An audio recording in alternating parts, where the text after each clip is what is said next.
zinc houses. Okay, oh yeah. Yeah. You will hear Jimmy Smith in an old pandoki. Yeah. You hear Jimmy Smith.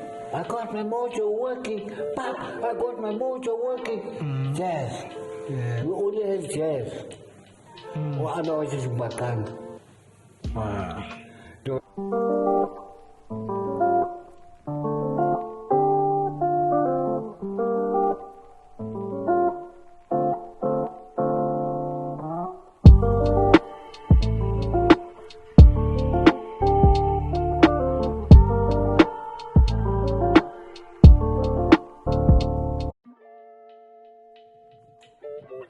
Hello, welcome to Philippi'n the Narrative. Good day, good morning, good evening, good afternoon. It depending ngexesha oyibukela ngalo podcast. It's a Philippi Village at the Black Phillip Studios. Black Phillip Studios is part of Philippi Village. You can come through if you want to record your jingles, you want to record your voiceovers, EP and album. Come through and see the studio, state of the art.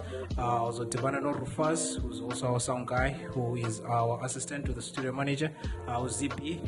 You meet up with those guys and they'll let you know izinto zalapha zihamba kanjani. Kamla Musnethemba Carter, and this is your episode of Philippi'n the Narrative. Izinto zi different kancinci namhlanje. We've got a veteran, we've got a pioneer, we've got a legend. I know legend is used very loosely in South Africa these days, but when I say legend, I mean legend. You know, he's worked in so many international films like You're Blended. He's worked in a movie and a film, a South African production called 8. There's a lot. Mama Jack, Shaks Chabalala. Just by seeing his face, you already know this guy. He's indeed a legend. Utata, Chris April. Wamgelegele, Black Phillip Studios, Philippi'n the Narrative. Kunjani? All right, kunjani? Siyaphila nathi akhona. Since it's we record kwi music studio, I'm inspired to ask you a few questions in terms of music, your music taste.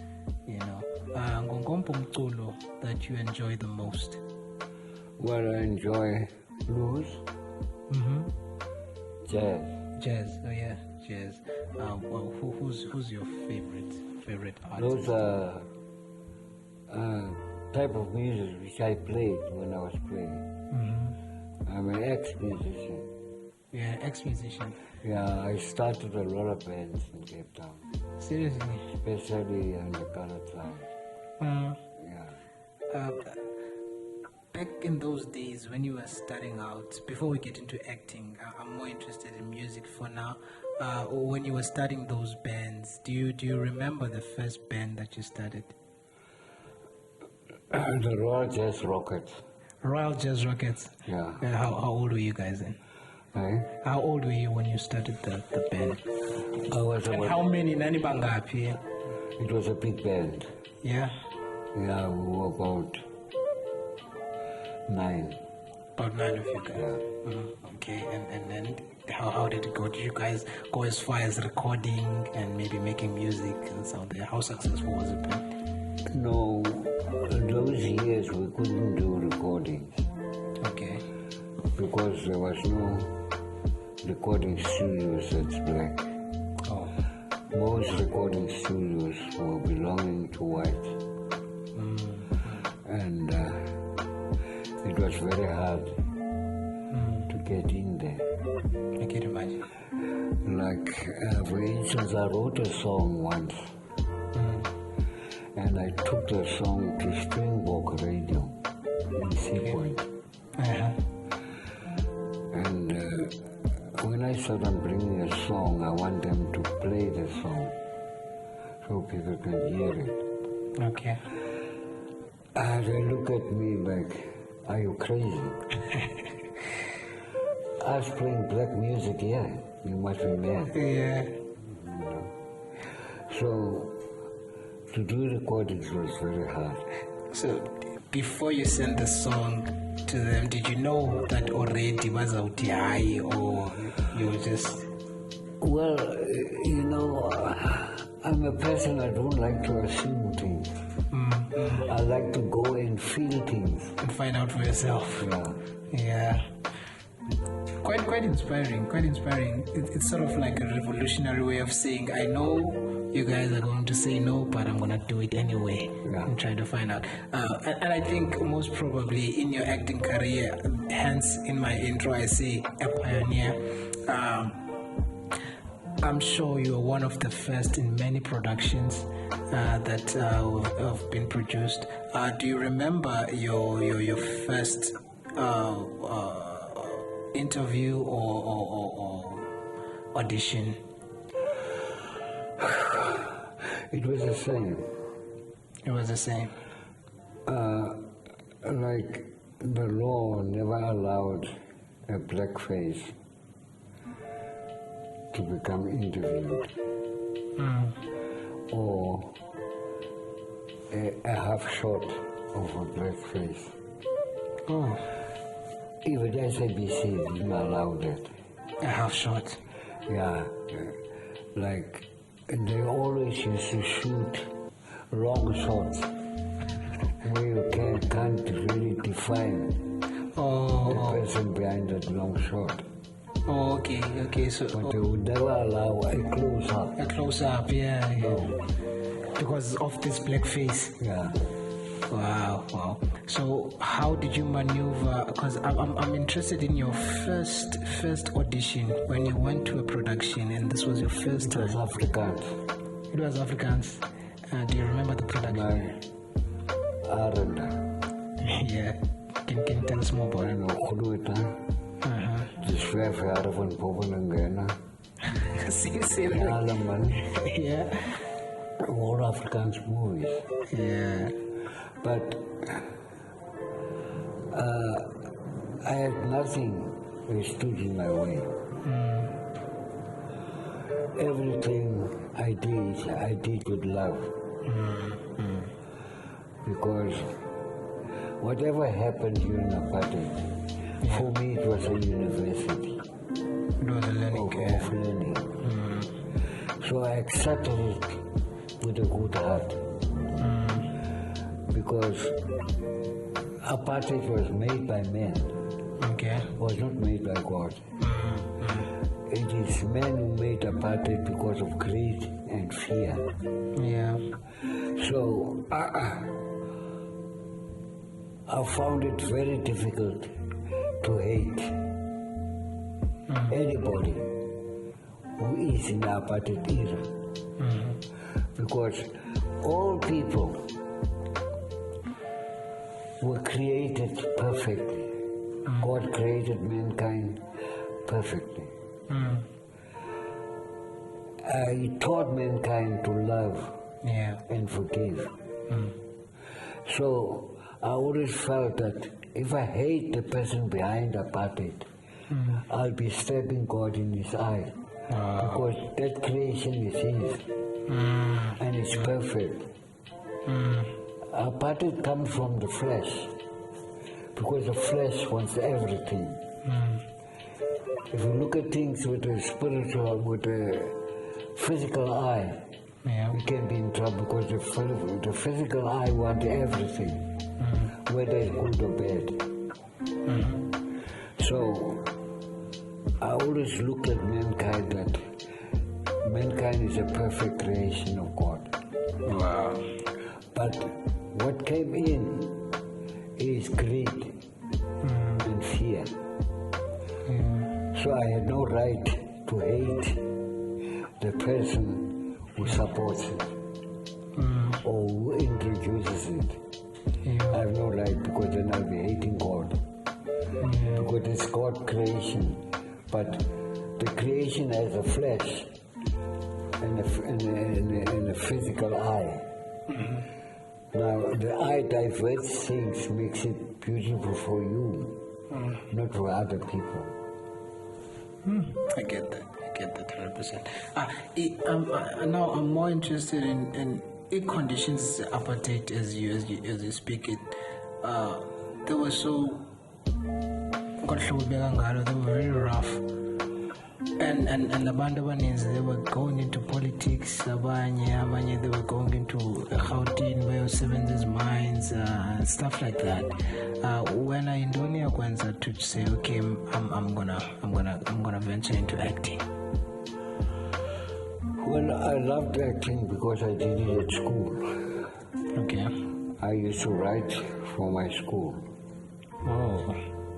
I used to write drama pieces. Well, then, those days they used to call sketches. Sketches, yeah. Okay. They used to call it sketches. Yeah. So I used to write.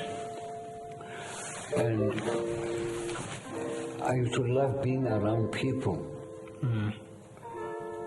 who wants to create and go forward in life.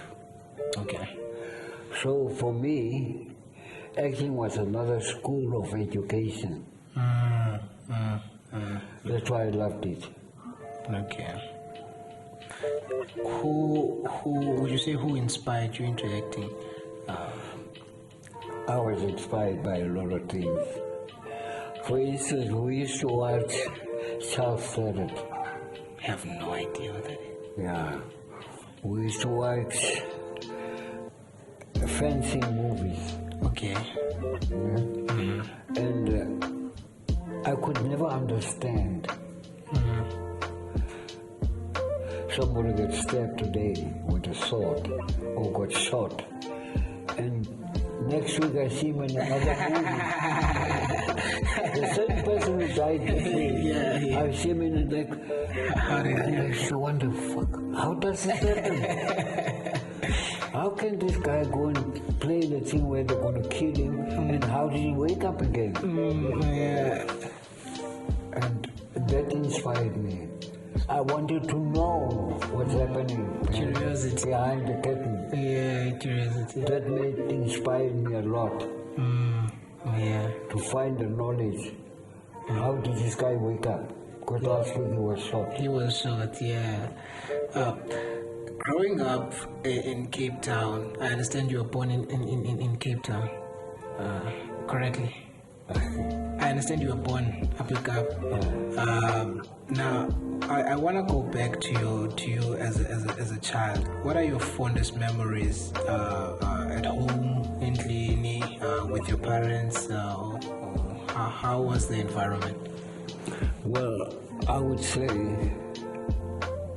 I was lucky. I had very mature parents. Okay. Very loving parents. And they used to inspire me in everything I want to do. Okay. Like, I would go to them and say, I want to do this and that and this and that. Because I grew up with no friends. My friends were my parents. Wow. Yeah. Were you an only child? Were you an only child? No, we were 4. 2 brothers and 2 girls. And you the middle child? I'm the eldest. Wow, that's wonderful. And my brother went for soccer. He used to be a soccer player. Okay. Yeah. Very good. I used to call him aeroplane. He was very fast. Yeah. Yeah. So, and boxing. We did boxing also together. I loved boxing. I enjoy boxing myself. So my upbringing was very cool. Okay. There was no hassle because, number one, there was no one in my family who was drinking. Wow. All of them were sober-minded. Okay. My father used to be an organist in church. Okay. And my mother used to be a soprano singer in a choir. Same church. Same church, yeah. So I had a good environment, although we were poor. Okay. But spiritually we were rich. Oh, that's wonderful. That's wonderful. What did your parents do for a living? Were they always there? Or? For a living? My father used to be a builder.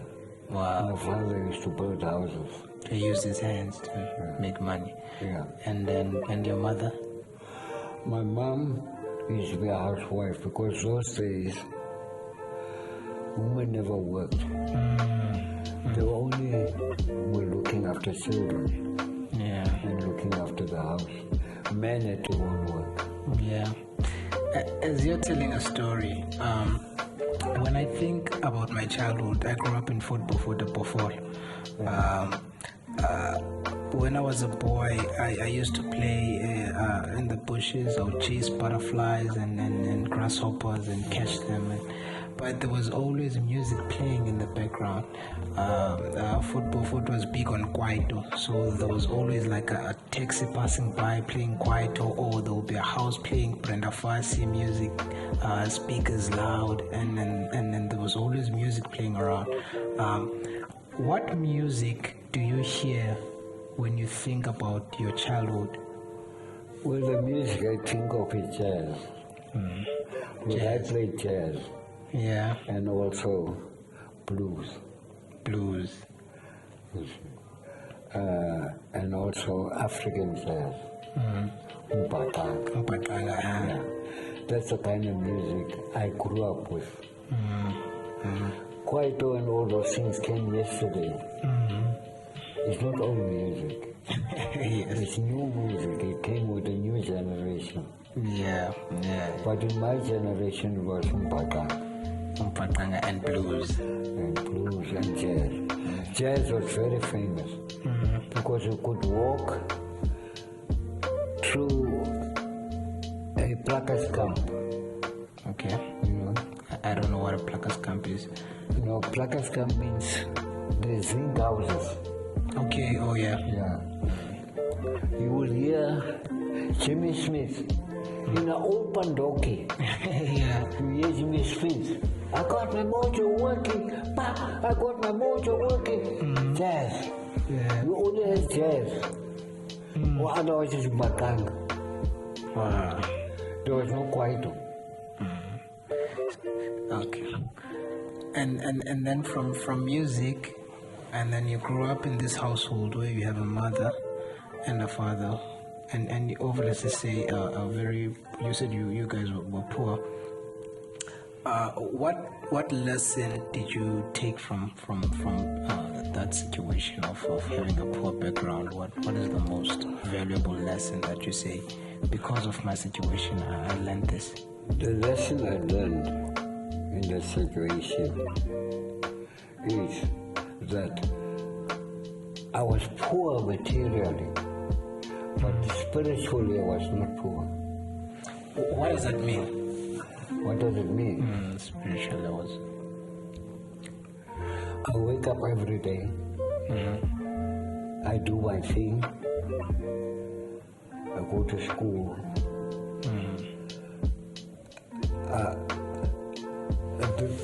I eat every day. Okay. And I have a roof over my head. I cannot say I was poor, but I was short of material things. Oh. But I was rich spiritually. Material things. Okay. I get you. 100% get you. So at what age did you start to venture into acting?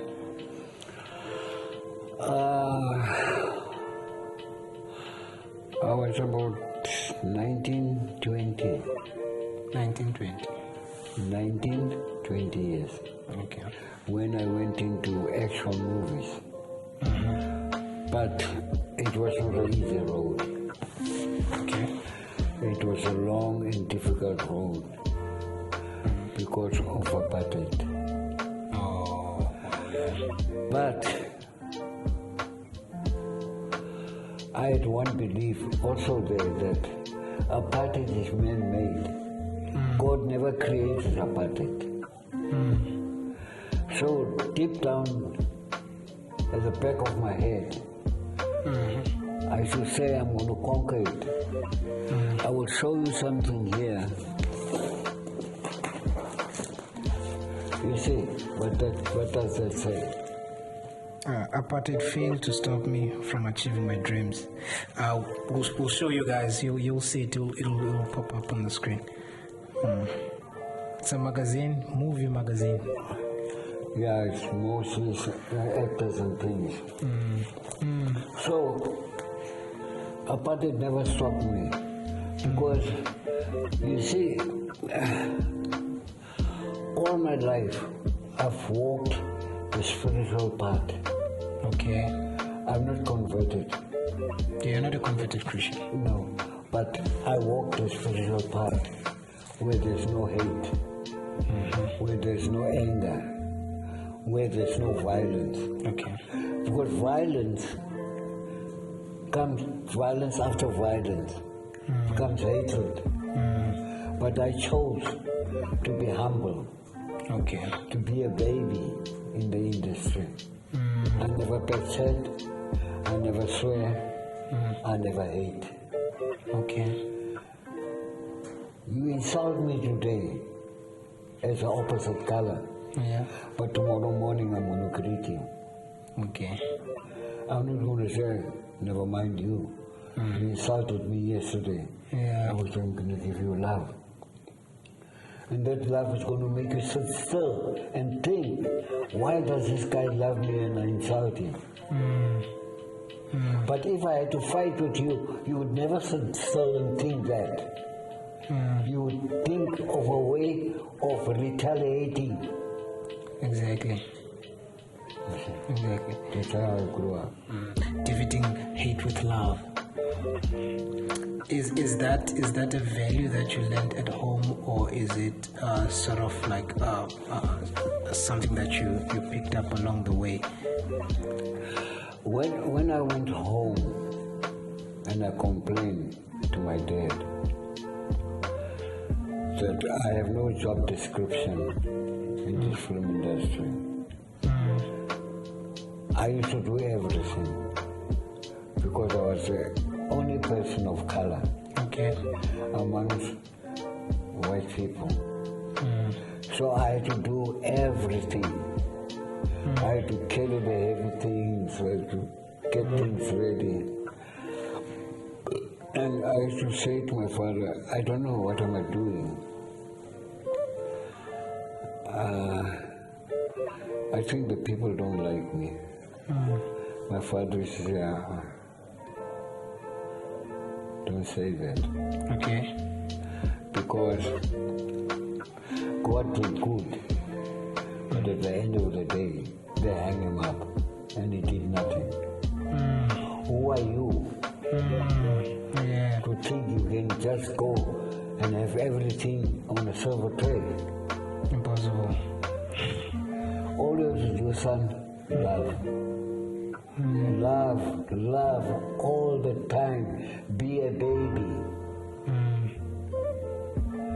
Because to be a baby is not that you're a baby physically. You can be a baby spiritually. And apartheid has taught me how to understand mankind. Okay. Otherwise I would have never understood mankind. I would have never known who I am if there was no apartheid. Adversity sort of put us in a position where we would need to self-introspect and find ourselves. Are you a person who does that a lot, who checks from time to time?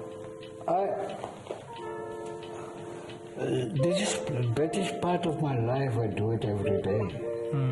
Even now. How important is it? Eh? How important is it in life to introspect? It's very important because understanding and loving people and forgiving gives you a chance to think, to search yourself or to search the next person. You cannot search another person with anger. Because anger retaliates with anger. But if you come with love and you're angry, after we part and you go home, you sit down and you think, I wonder this guy, I expected him to punch me, but he didn't punch me. Instead, he showed Instead, he smiled with me. We parted in a good note, but we were fighting. So, but if I had to fight with that guy, He's going to get home and say, I'm going to get him tomorrow. So it will never stop. Yeah. It will be an ongoing process. Looking at the entertainment industry, especially filming, today's time. I mean, you guys were there in the beginning, and you pioneered angesixhosa to lento kuthiwa nigabulele izigcawu for aba balandelayo ngoku, and they are enjoying obviously the fruits. What would you say is the difference between the quality of actors that you guys were and them?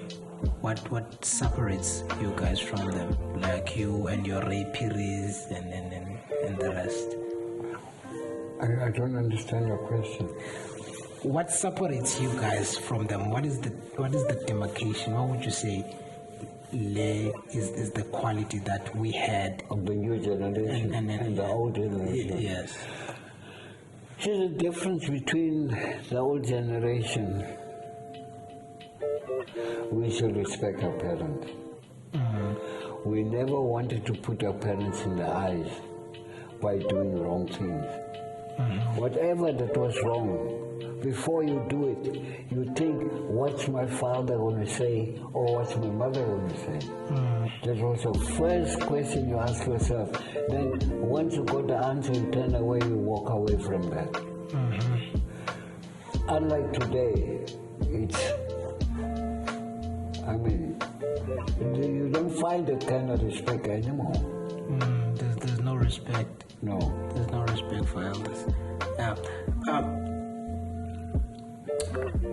Looking at your career, you've done mostly international productions, very few South African. Is that something that you've done deliberately, or did it just happen? No. Everything you do in life moves forward. Mm-hmm. You never stay in one place. You move forward. Mm-hmm. I never knew that I would do internationals. Okay. But through my dedication and my longing to go forward in what I'm doing, I persevered and I stick to what I believe. Okay. I didn't mix my priorities. I stick in what I believe. What do you think attracts international productions to you specifically? What is this quality about you that attracts international production? The quality of international films is the film itself is quality. Okay. And you're working with professionals. You're not working with people who think they know and they don't know. So you can't really learn there. You learn more by very advanced people. And also what helps you to work, to learn in an international movie is the respect you get. Okay. From the crew, international crew, or from the actors as well, international actors. Those are things that keeps you going.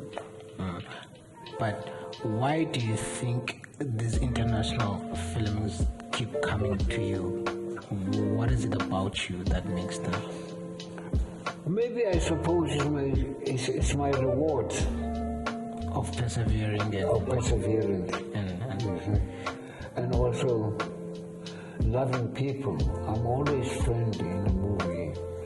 I'm always friendly. You can do whatever you like. It doesn't offend me. Okay. I just say to myself, that's the way you are, fine. It's not going to change who I am. No. Okay. How do you get into character? What is your process? I understand every actor has a process that they go through in order for them to stay into character. What is your process? I don't understand your question. To get into character, to get. If you are given a character, Yeah. let's say, for instance, you are going to. Okay. You get my question? You're going to play a teacher.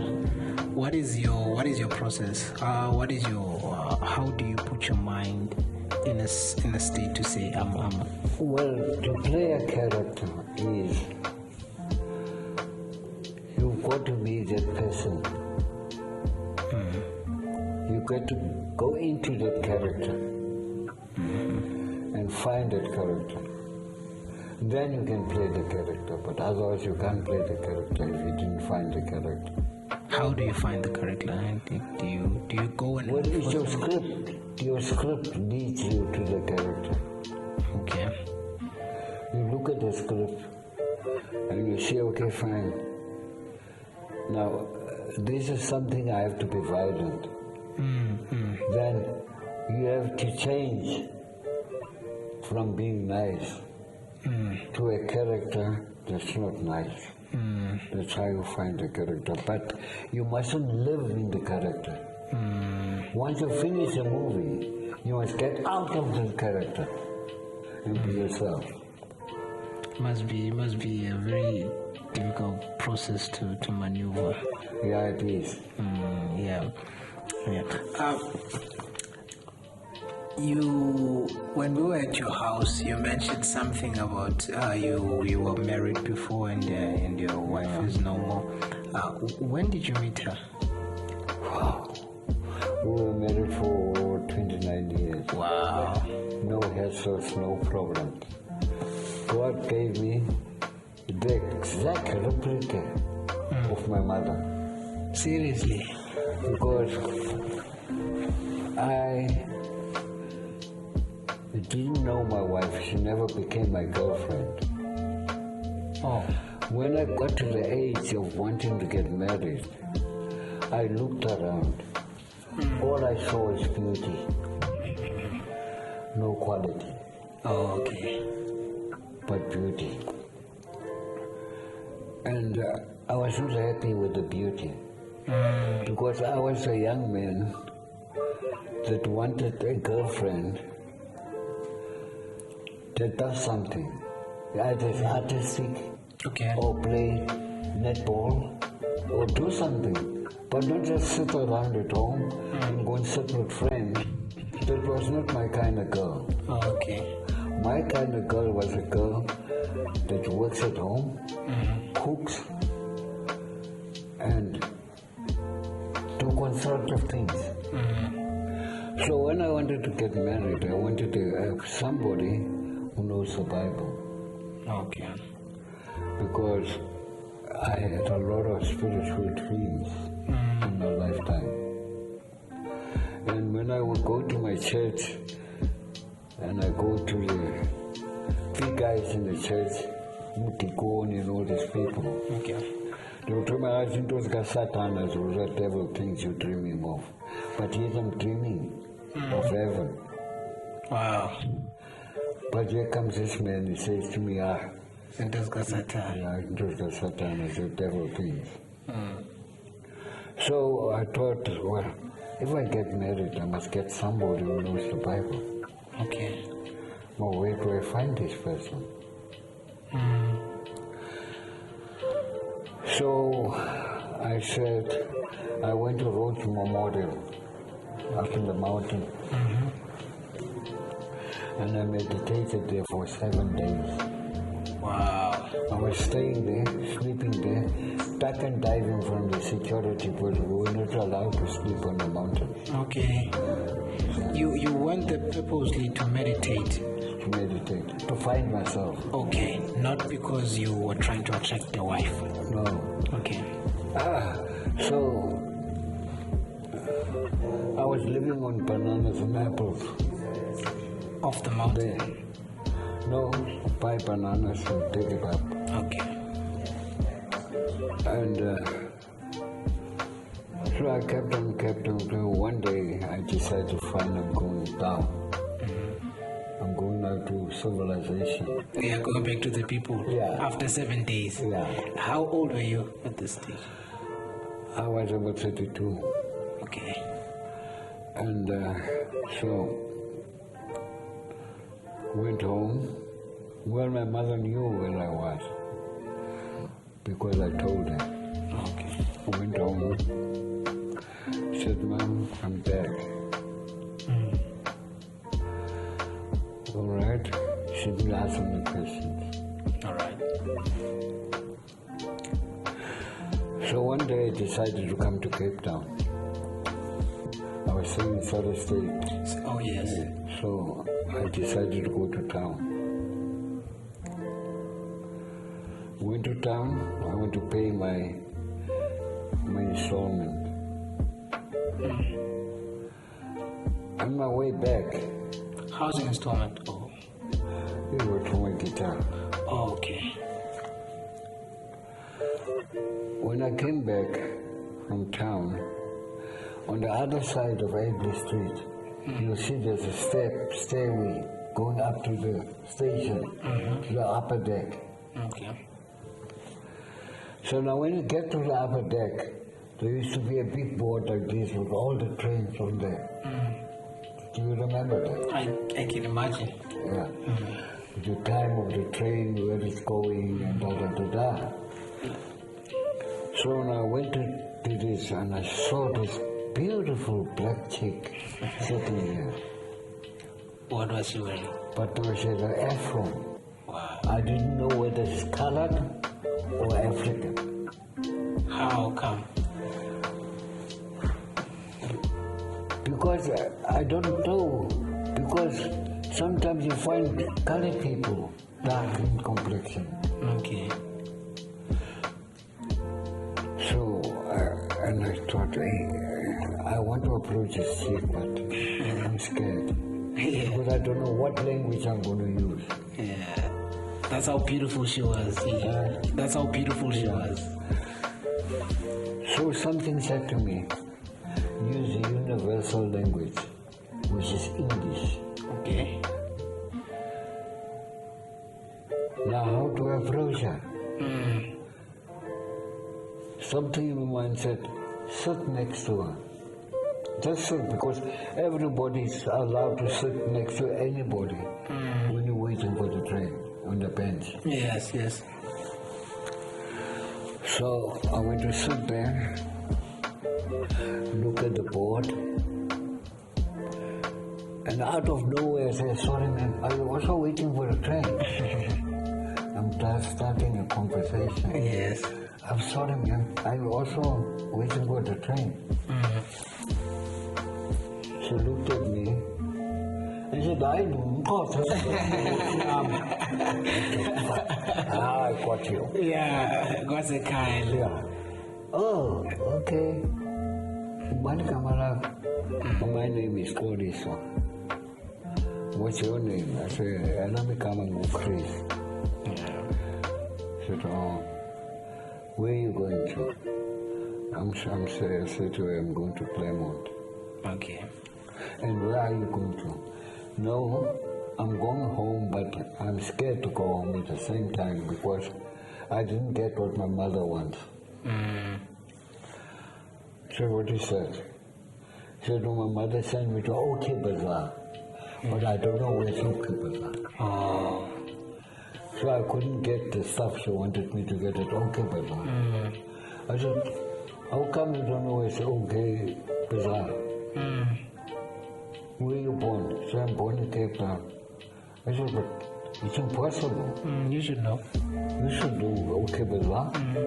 She says, no, I'm schooling at Kandayel. Oh. I'm a boarding school in the Transkei. I know, Transkei, yeah. So, my sister used to come for my mother.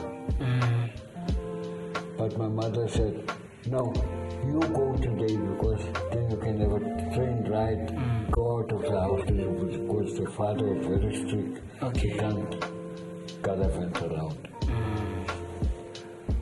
So now I don't know where's OK Bazaar. I said, well, if you give me the privilege of showing you where's OK Bazaar. Yeah. That was now playing in my ball, in my Yeah, now is your chance. Yeah. She said, yeah, I wouldn't mind. Please. Oh, she's all yours now. So we went. Now, OK Bazaar was just behind the station then. Cape Town station. I see the station. I got her to Cape Town Bazaar. Got her to OK Bazaar. And she bought whatever she had to buy. I asked her back to the station. Did you go directly there or did you take like a long route? No. Everything went straight. Oh, okay. From the station to OK. And from OK, back. Okay. I never mentioned love or anything. What I said is that I would like to see you again. He said it will be very difficult to see me. My father is very strict. But my mother sends me sometimes to come and pay an account at the furniture shop. Okay. If you give me your number or your contact, I can inform you when I'm going to pay this account. But you can only see me during that period. Wow. After I'm paying and spoke to you and then I must rush back home. Because I'll be in trouble. So no, fine. And 3 months went by, visiting each other just during the time she couldn't pay the account. And then she warned me, said, never call my gate. My father will kill you. He's very holy about his daughters. He will kill you. Wait rather for the chance when I go there to pay this account. I said, I'm fine. Then the second time, we had a date now during the account paying time. There used to be a cafe in Claremont called the Claremont Cafe. It was a fishery. Yeah. We were standing by the fishery talking, and my elder brother came. No, she, no, Nago Puti, my old brother. And he shouted, he said, no, don't run away, don't run away. Yeah. I've seen you. I'm coming, I'm not going to do nothing. Wow. My heart was going like this, fuck, now I'm going to be. Yeah, obviously. Yeah, you were going to get some. He looked at me, looked at her, he said, you know, my sister, I'm very happy that at least when you think of a boyfriend, you think of an elderly person. I was much older than that. Oh. He said, because your age group will mess you up, my sister. Will give you blue eyes and all kinds of things. I'm happy we're talking to this man. Wow. I was already matured, you know, I was already a man. You said you were 32. You were 32. Yeah. How old were you? She was about 19. Okay. 19, 20. He said, for it, look at her for me, sister. But don't go near our house. My father will kill you. Because this is the apple of my father. Apple of the eye of my father. Yeah. If you want to see me, rather send me. Okay. I will try and make a plan. They had a relative called in Section 3. I'd rather say to my father, we are going to visit our cousin in Section 3. Then I will leave by you at the terminus. But make sure, 6 o'clock, she's at the terminus with you. Then I must go back with her again, otherwise I get into trouble, yeah. So it went on like that, Then came the time that I want to really get married. And how long did the court? 2 years. 2 years. And so I collected my uncles and my father's already passed away. Okay. And my mom. So I told my uncles my intentions. And because I had enough money. Because at the later stage, during that process, I got a job as a seaman. Okay. So I used to go out with the ships. Then I used to earn quite a lot of money. Yeah. So, How much was a lot of money back then? well, a lot of money was about 800 rand, A month. 700 rand. Okay. Because mostly if you worked in factories, you were getting about 25 rand, 20 rand a month. Yo, so you were a big baller. Yeah, that's the point. So, then in the process, I thought, no, I want to introduce myself to this family. Okay. And I want to know this old man, which is so feared. So I decided one Sunday to go there. As I'm coming to the gate, the children saw me. No, the children knew that I'm coming to a sister because she used to go to shop for them. Okay. And they see me. And they all run away into the house.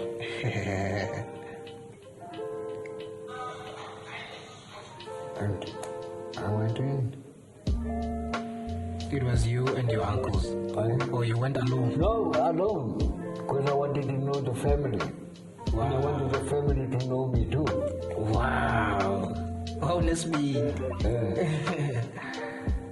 So when I got into the house, it was house so that there was nobody except him.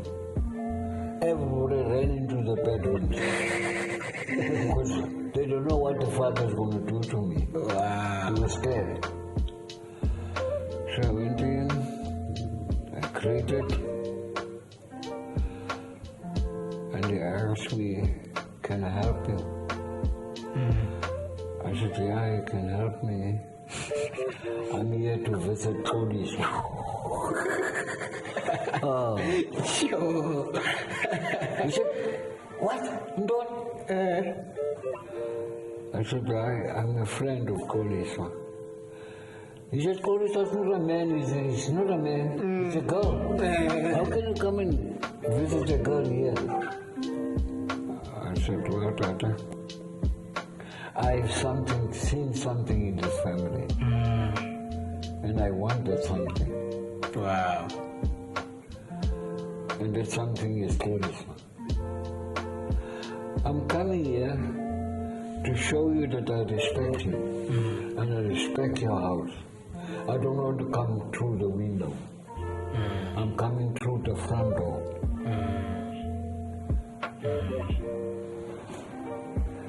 He took his pipe, he lighted his pipe, he smoked, and he got up. I thought, well, now he's going to fetch his keys. I went into the room, came out, no kiri, no stick. Wow. He sat down. He said, what did you say? Who are you? I told him who I am.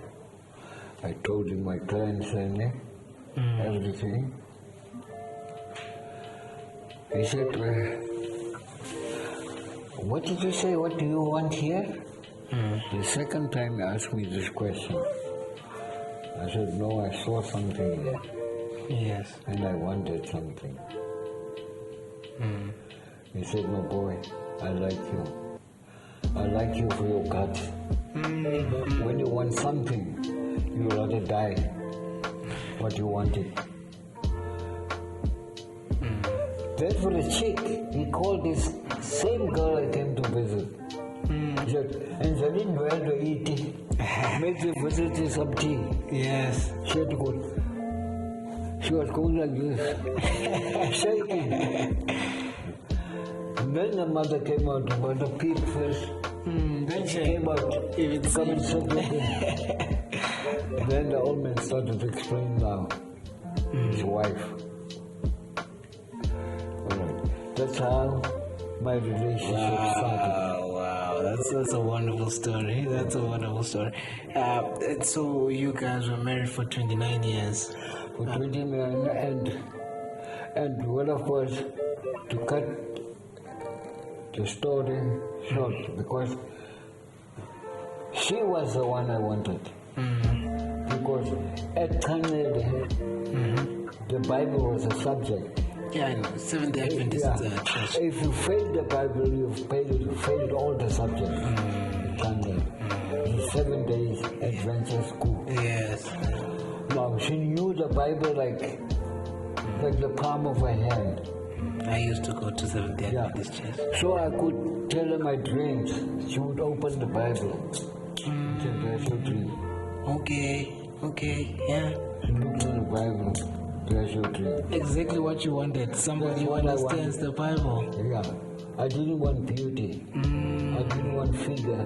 But I wanted somebody with the knowledge of the Bible because of my dreams.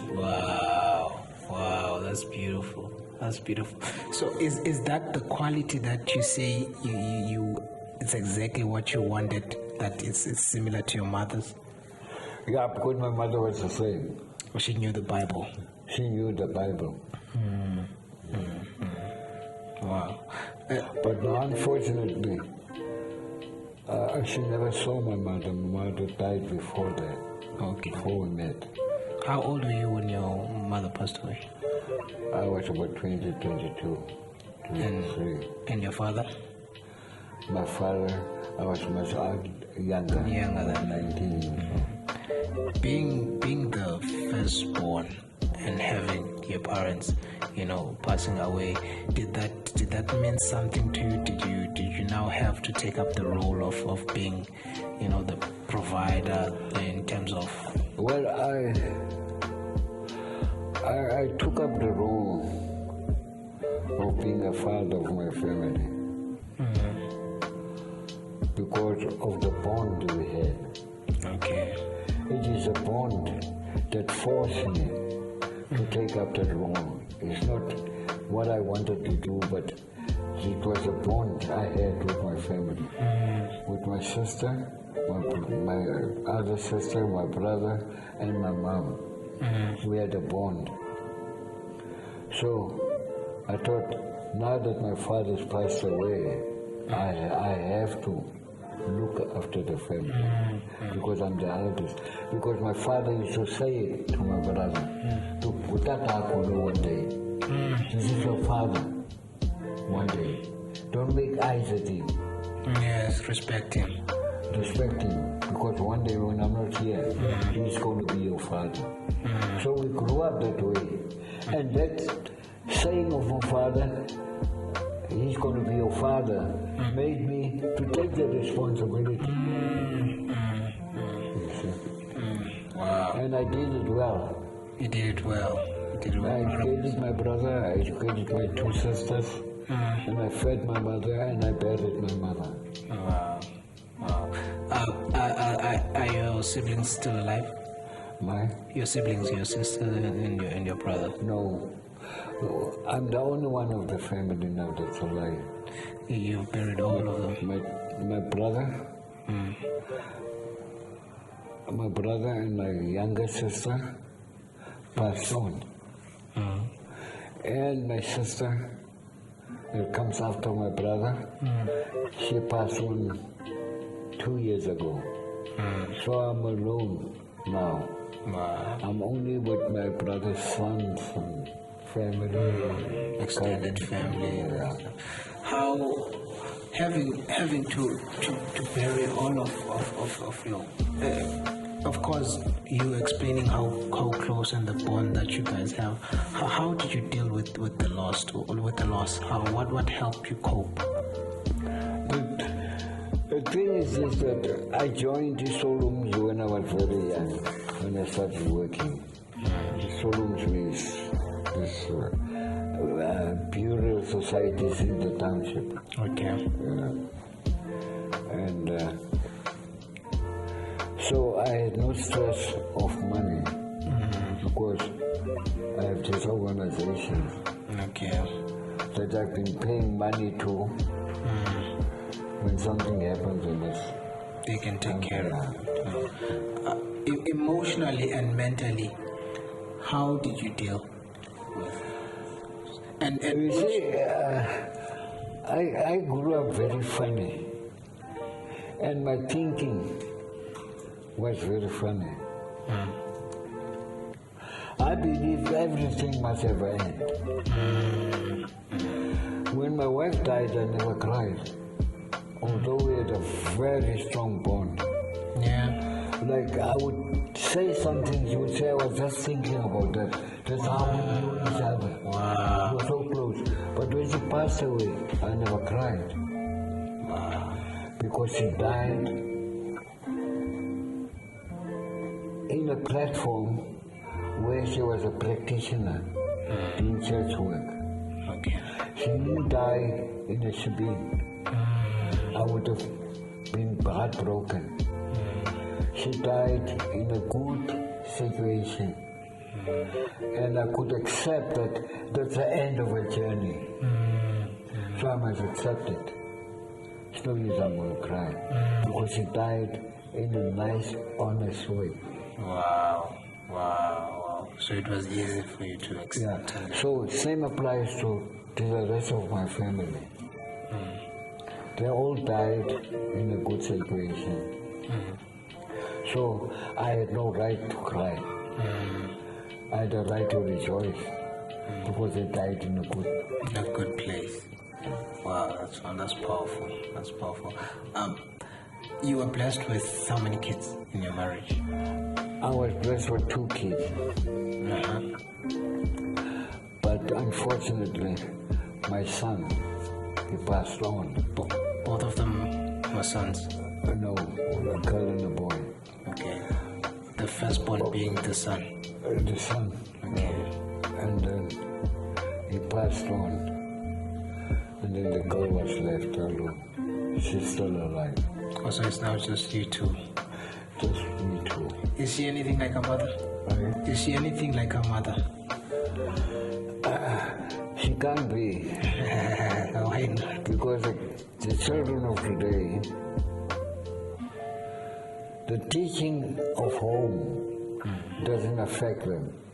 They like the teaching of the street.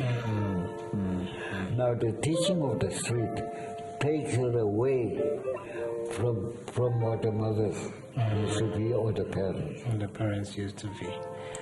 Okay. Let's digress back into your career, your acting career. When we were at your house, you showed me a picture of you and Ray Klokwan. Yeah, Rachel was. I understand you guys were friends. Yeah, we're very close to each other. Seriously? And his grandmother had the same surname as mine. Wow. You see. Oh, sorry. So, but it took a long time for us to find out.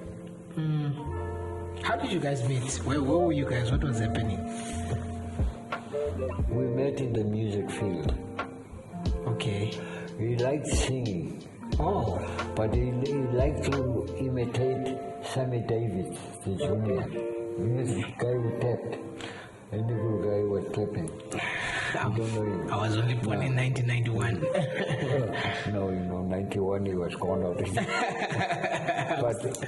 And I was playing guitar. Okay. And he'd like to come over to my place and we practice. And he would. No, I was playing guitar. I mean, Ray would sing. No, he would sing. Okay. Yeah. And that's how you guys met. Yeah. And then we started knowing each other now deeper. Okay. Then we started finding out that my clan surname is the same clan surname as his grandmother. Okay. And that binded us. Did you guys ever get into trouble together? No. As I say, we grew up staying away from trouble. For instance, smoking. I'm smoking today, but I started smoking at the age of 59. Seriously? At the age of 59. That's when you started? Okay. So, we've never got into trouble or frequency. You've never. No. What do you miss about him, or what is the memory or one thing that you guys did together that stayed in your mind that you just can never forget? It's acting together, Okay. singing together, playing together, and acting together. That will never go away. Yeah, it'll never. Those are, I'm sure those are memories that you keep forever. And while we're still on filming, how come you've never done any of the productions that we have here locally, like your Generations, is Dingo, or maybe You see, Zalo? why I've never done this local movies. In Cape Town, there was no Generations and things like that. Okay. All those things were happening in Joburg. And my dad taught me that Joburg is a cosmopolitan city. Oh yeah. There you mustn't have love. You must be aggressive. Everything you want, you fight for it. So he never wanted me to go to Joburg. Yeah. So I grew up knowing that my father doesn't want me to go to Joburg. And he gave me all the negative stories of About Joburg. Joburg. And then when I grew up, I started seeing those stories. Then I said, You'll never go to Joburg. but not to stay, but to work. When I finish working, You come back. back home. If any of those productions would call right now, at this age, maybe Generations or Zalo, would say, would you take I it? have a slight problem with some of the stuff we just show. We have gone very American. Okay. We have forgotten our culture. Oh. And our culture is not to kill. You mustn't kill. It's not our culture. And also, relationships. You can't have a relationship with a daughter-in-law. Next generation. So when you find a father-in-law going out with his son's girlfriend, or his son's wife. Those things doesn't happen by us. And those are things that discourages me. And also, as I say, it doesn't happen in Cape Town. You have to live in Johannesburg to get those things. To get those things. I get you 100%. I just, there's just so much I want us to talk about, but because of time, we are unfortunately gonna have to try and wrap it up. But before we do that, I want to talk about what you're doing right now. Right now, I brought drama. As you can see in my albums here, I brought drama to the young generations. Right? Now I want to do my last attempt Okay. to start a film school. But I have few equipment of myself. Yes. But I need a boom, I need a microphone which is attached to the boom, a few awesome ends of people maybe sponsoring me or doing that. That's my last goal, because there is no work for the young generation. Yeah. And they love drama, they like movies. So I'm thinking of starting something they love. Something they're going to enjoy. Yeah. Because they want to be in movies, they want to know the ask me questions Yeah. and all this. So that's my last dream. Your last dream. Yeah, because I'm 84 now, I don't know what can happen. So this is like your last push out of this planet and say, okay, Yeah. before I leave this planet, let this be done. Yeah. All right. I'm very much grateful for your time. Ndiyabulela kakhulu tata ngexesha usiphele lona lokwazi uhlala nathi and have this conversation with us. Hopefully, this is not the last time. We'll maybe meet again on Mhlambi. The next time we'll come to your house as we've always chatted about. There's always another chance. Yes. There's always another meeting. I'm very much looking forward to that. Okay, that's it, guys. Flipping the narrative. Kamalam Gusnetemba, Wakakata, Bentley Notatu Chris April. Please do like and subscribe. Put your comment in the comment section. What do you think of the podcast? Who do you think we should have next? For now, bye bye. Thank you so much for watching.